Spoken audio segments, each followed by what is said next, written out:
Okay, maybe not the very best, but it's a good title and a good show and I need to talk about it, okay?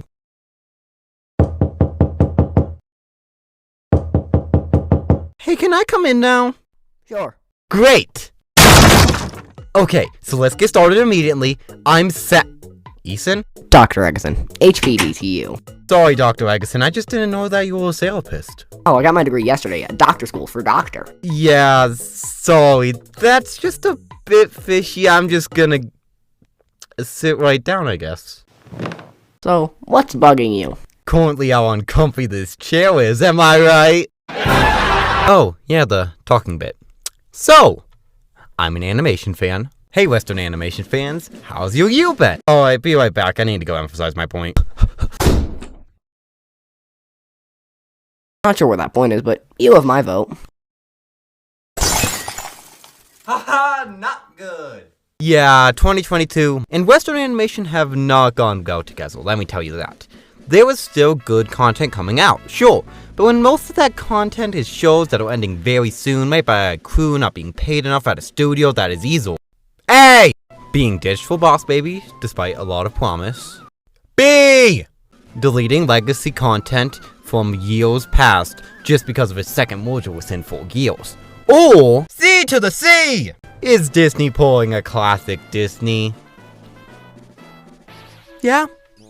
Things kinda suck. When Nickelodeon is being the most consistent studio in terms of actually releasing content, it sure is a sucky year for everyone but Big Nate fans. Alright, butt cheek song for the win, baby! So, as someone who has 1, no friends. Wait, what about me? You're my therapist now, it's different. And 2, almost exclusively watches animation, it's been especially rough. We are clearly entering a new era, and it's not really a bright one. Wait, didn't he just get fired? Yeah, and...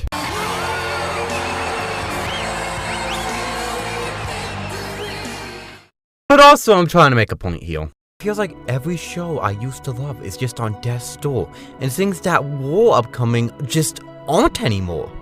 I needed something, anything, to look forward to. Some good news at all. Okay, so I know we just started, but I am fully ready to diagnose you with cartoon depression. Oh my, that's the worst kind! Most certainly is, but you may still have some hope from these side effects. I heard that if you talk about something you like, sadness wears off. Yeah, that sounds like some decom power of friendship type routine here, but I'll try it. But let me pull something out real quick. Hey everybody, Liam here, and welcome to therapy. Wait, who are you talking to before? Did you see them too? Okay, getting back on subject here. Though I may have not realized that at the time, I actually got some really good news on August 9th, 2022, when a trailer dropped for a new Netflix show. That show was Bee and PuppyCat, and 1.6 million people and I agree on that fact. What's so exciting about this, you may ask? Well, for those not informed, Bee and PuppyCat is an animated series created by Natasha Allegri and produced by Frederator Studios. Frederator is a big name around these parts for a number of reasons. You may know them for being responsible for some massive Cartoon Network and Nickelodeon shows like The Fairly Odd Parents, Adventure Time, and Fanboy and Chum Chum! Truly real American heroes. Despite all that though, what I knew them for most, at least when I was younger, was for their presence on YouTube. Frederator started uploading videos all the way back in 2007, but really got into the scene around 2013. If you know them, it's likely for their 107 facts or timeline videos, because they spread those across like multiple channels, and some of them aren't even about cartoons. They also have their own multi-channel network, so maybe a channel you watch is actually a Frederator one. I don't know if this still exists, I cannot promise that, so maybe not. Actually, Frederator on YouTube has had a massively shrunk presence over the past few years. They straight up disappeared for a while there, and the company's founder, Fred Seibert, left in 2020, so that's odd. But, while Frederator was well alive and kicking, they had one channel more prominent and important than the others, at least in my mind. Cartoon Hangover. Language! Think of the children! Cartoon Hangover was based on the foundation Frederator had mastered on TV for years. They make a pilot, it's successful enough, they make a show. Launched in 2012 as part of the YouTube Original Channel Initiative, a $100 million initiative by Google to get more high-quality content on YouTube, Cartoon Hangover was determined to bring TV-quality shows to YouTube. Some were one-offs, others were overarching, all were cartoons, and it was pretty cool. If you asked what I knew the channel for, though, it had to be Bravest Warriors, a show I constantly saw, wow, this looks like Adventure Time, and hey, I was right about that one. Honestly, the only real thing I watched on this channel was that. But it was good, I enjoyed it, but while I was distracted by that, another show was building itself in the background. The one I was talking about earlier. Released as a 2-part pilot in 2013 on YouTube and Nintendo Video. Huh, neat. It's still in the eShop to this day, huh? Bee and PuppyCat quickly went on to develop a big and dedicated fan base. So much so that Frederator, who thought YouTube money wasn't gonna cut it out, brought it to Kickstarter. So, how did that go? I will just release something that is 11 minutes long but so good that it breaks records. So the series was produced, and well, yeah, the first 4 episodes did release on YouTube in 2014. The rest didn't release on there until 2018? What? It was a cartoon made exclusively for YouTube. What do you think happened? Yeah, the money YouTube was getting them wasn't gonna cut it. So the rest of the season was actually released exclusively on Volve. Yeah, you heard that, Volve. An obscure streaming service that only exists in America, that when it's not falling apart, it was the exclusive home for cartoon hangover content for a while there. I remember seeing it happen to Bravest Warriors and thinking,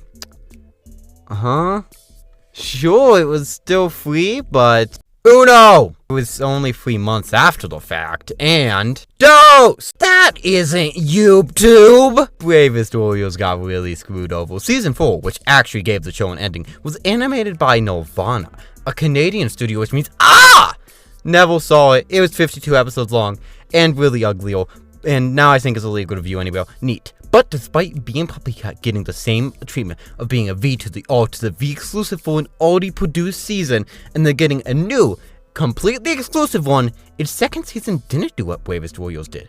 It actually tried to improve the show?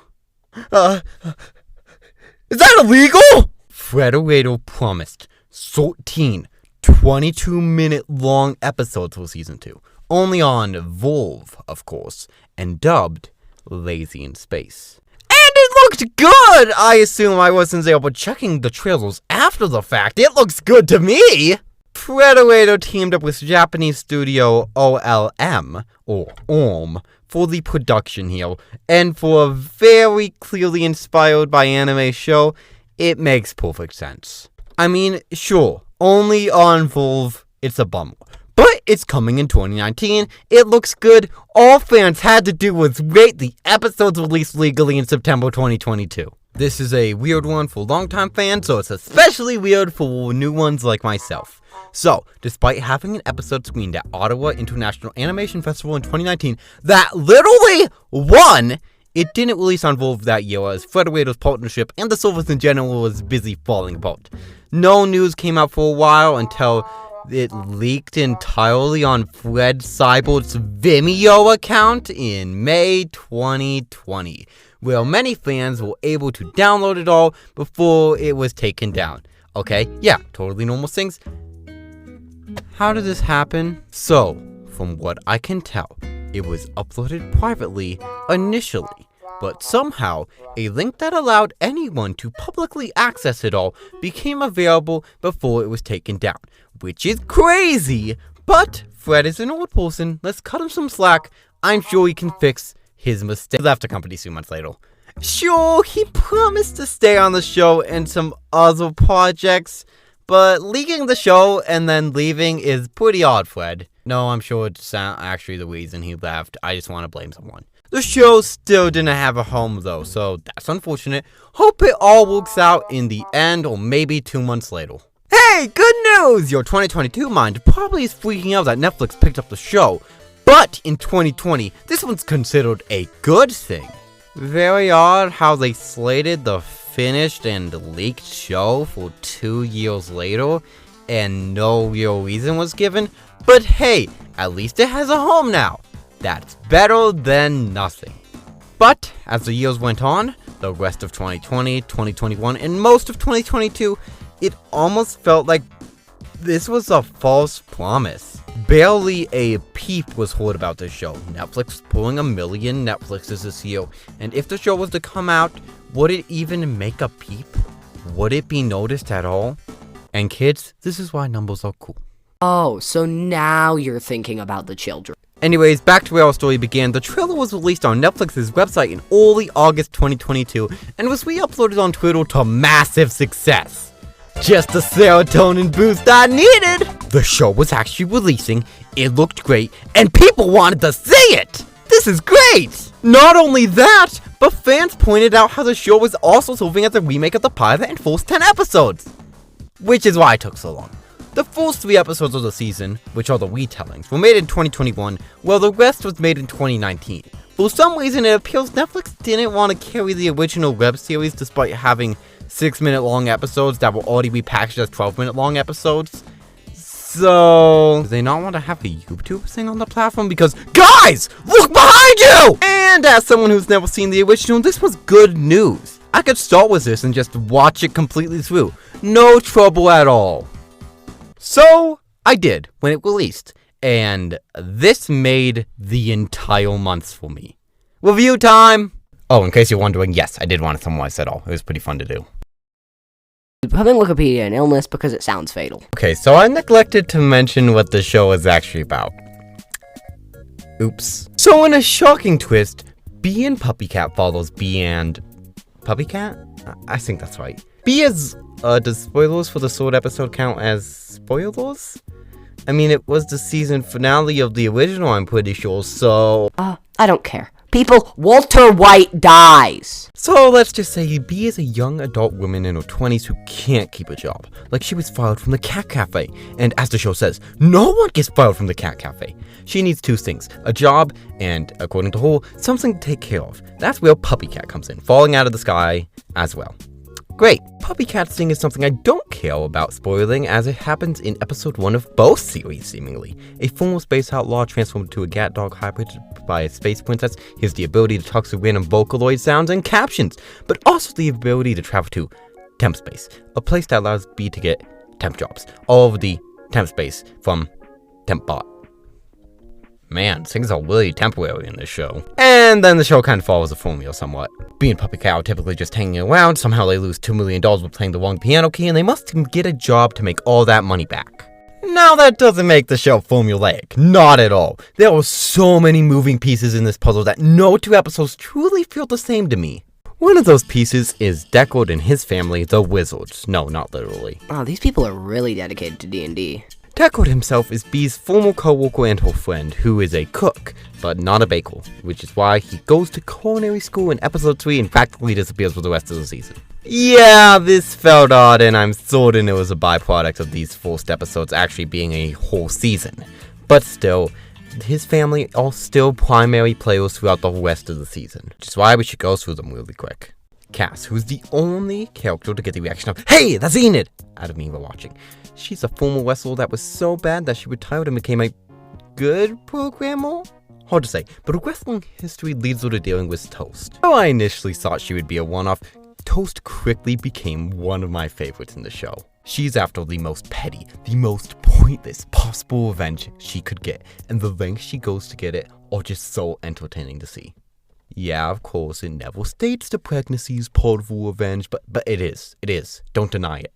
And the only other sibling listed as a main character on Wikipedia is Crispin, who has a crush on Bee and obsession with clowns. He actually ran away and joined the circus at 12, a thing that feels like I heard before, but I can't name a piece of media where I've seen it before. Anyways, yeah, these 3 are definitely the most fleshed out of the Wizards. The rest are really easy to summarize in a word or 2. Flamboyant manager, fisherman, Fossil. Yeah, they all have their fun moments, but I would be lying if I said Cardamon didn't solo them all.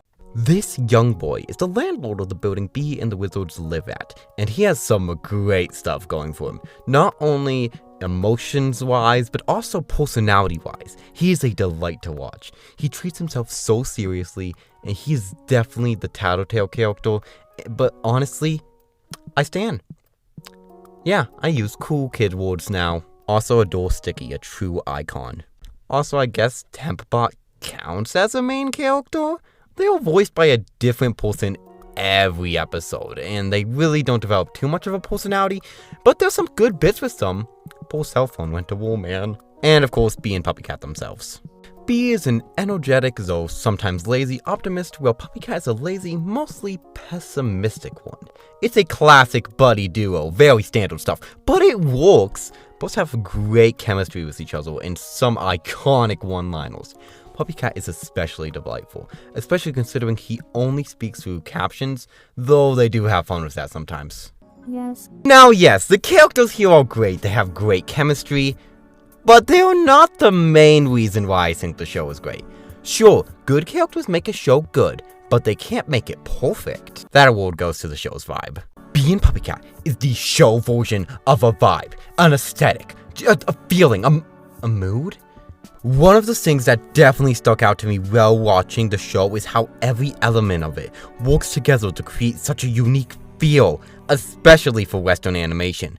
There are a lot of things attributed to this factor. First off, the show has been stated to be intended for 18-year-olds and above, but it only has a PG rating. Why? Well, because unlike other adult animated shows, Bee and PuppyCat's humor doesn't go to... Not saying those elements can't be used cleverly, but Bee and PuppyCat's kind of humor doesn't really need to use them. Its humor is definitely its charm. The show is designed from top to bottom to be charming, but that doesn't mean it isn't funny. There are some stellar jokes in here, but they feel tame and only really use swearing when it's necessary. Also, it helps that it's written like a more mature kids show than anything else. I know people on Twitter are going to hate me when I say this, but it gave off major good Steven Universe Townie episode vibes. Its mix of humor, down-to-earth elements, wacky sci-fi, and even emotional beats felt like a really well-polished Steven, and I enjoyed it. Shocking, I know. And another thing that I feel makes the show so unique is its writing, cause it's so charming. There are way too many elements that go into giving the show its feel, but the writing of the humor, the characters, and really the world the show is set in feel incredible. I already mentioned how the humor is kind of tame and the characters are really fun to watch, but man, that world! The show sets up from the first episode that there are many dangers within the universe, mainly these mysterious hands that seemingly follow all leads anywhere they go, but I don't care, I want to go there. Not only is the main island of the show set on a dreamlike paradise with many fun-looking, charming locations, the planets found within temp space are always so clever as well. There is always something that's being introduced on each one, typically a gimmick that the job is built around, but it still makes this world feel like a lively and varied universe. And there's some lore and other stuff, but I'm not gonna really get too much into that. Of course, though, most of this is not really a writing thing, but more of an animation and design thing, which, yeah, let's get into it. The animation is outstanding. Looking at clips from the original web series compared to this, I appreciated how it's almost practically the same, just more pretty. The lighting, the shadows, the color design here is outstanding stuff. I love how different planets use different color schemes, even for all leads. I don't think I've ever seen a show do that before. And of course, it's a very heavily anime-inspired show. I say, having never seen an anime besides Pokemon before, but yeah, I think that's the influence here. Something about teaming up with a Japanese studio makes me think that for some reason. So yeah, the show is certainly pretty, and that's certainly part of its vibe, but what else makes it feel how it feels?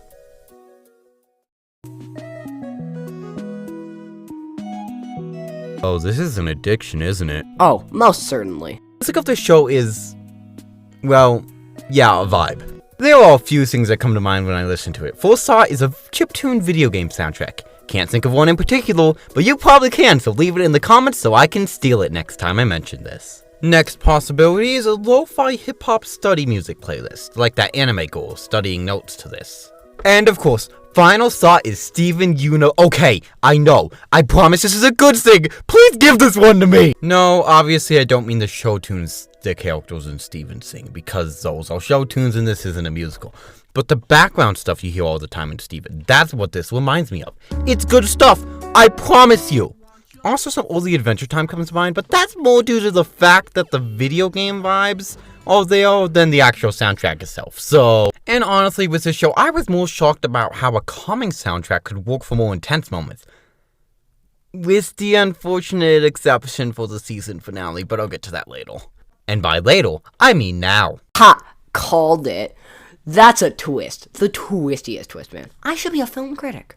Yes, well, Bee and PuppyCat is outstanding in my opinion. I have a few complaints, and I'm here to tell you them right now. So with the writing, if you've been around the internet, you may have heard of two things that are wrong with it.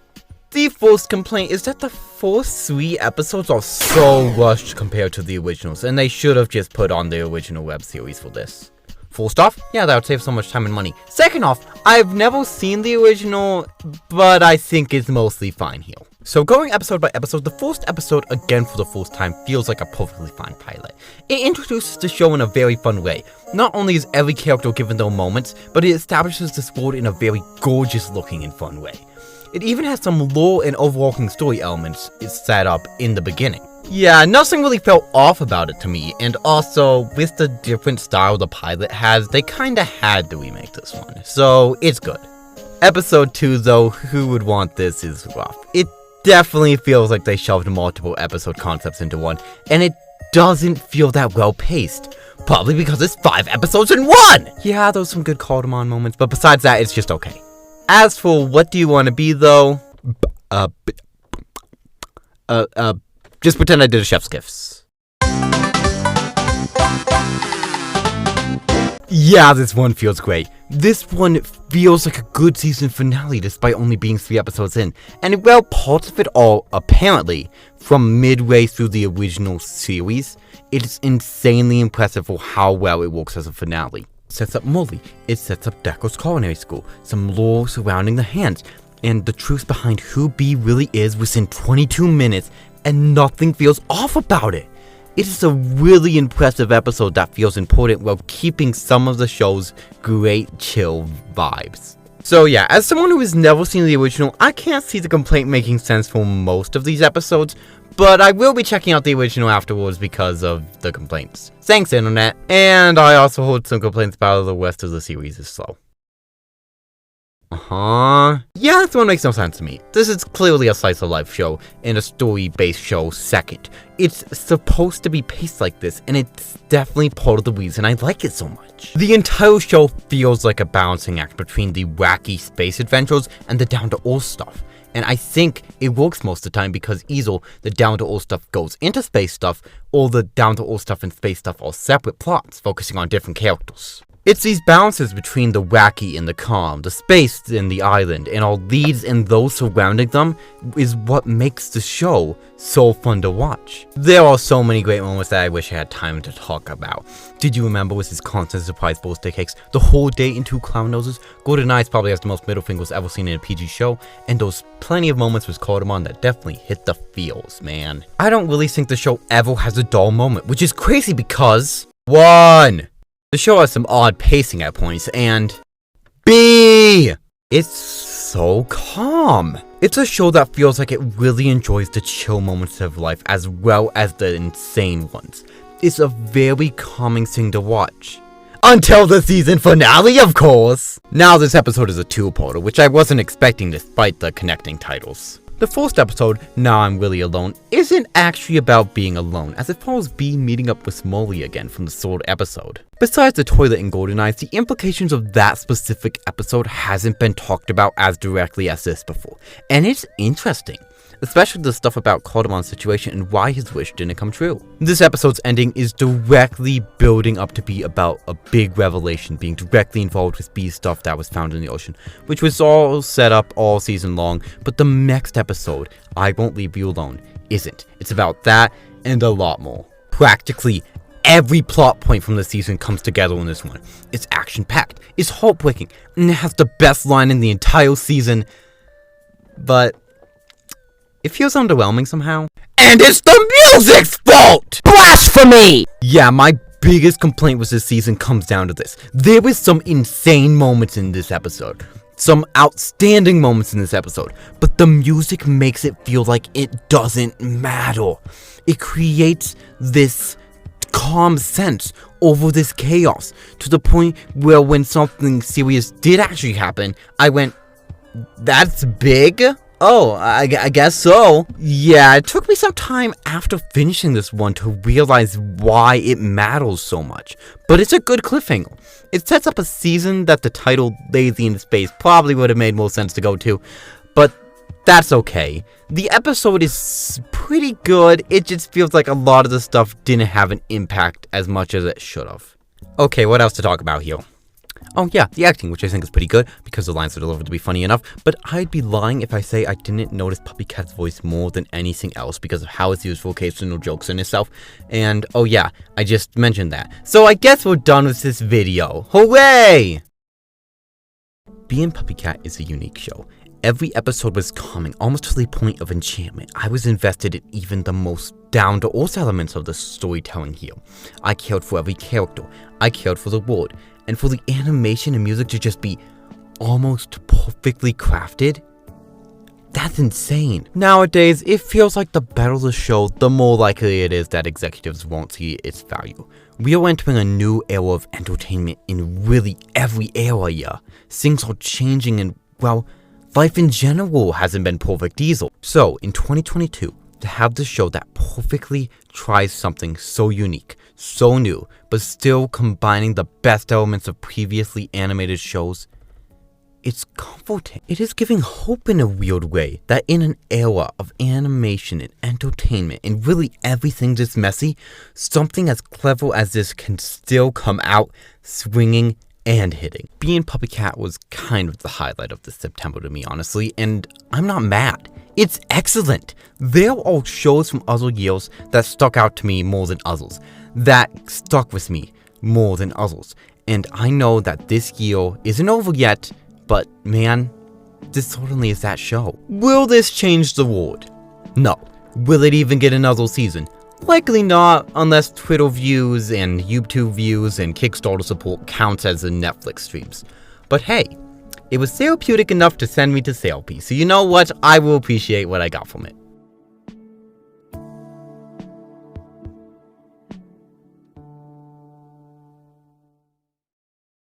Oh, I guess our time here is practically up. Wow, that's odd. Feels like you spent the whole session talking about something you genuinely enjoy instead of being sad, which means I'm the greatest therapist ever. Let's go, baby. You know, I had my doubts, but you really pulled through in the end. I feel a little bit better now. I'm a genius. Well, this was fun, so thanks for watching. See you next time after Wizard next time, and oh, that can really be misinterpreted, can it? Yeah! Alright, well, that's about all, so see you...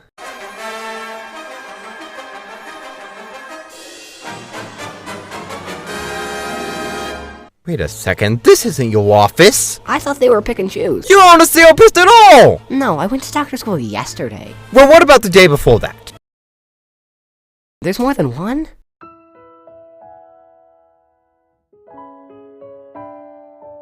Oh, please forgive me. I just wanted to make more people happy. Alright, fine. Somehow, your tips worked for me, so I can't be too mad. Just please don't commit any more crimes like this. Alright, promise. By the way, does tax evasion count as a crime, or like... FBI, open up! Alright, out the window.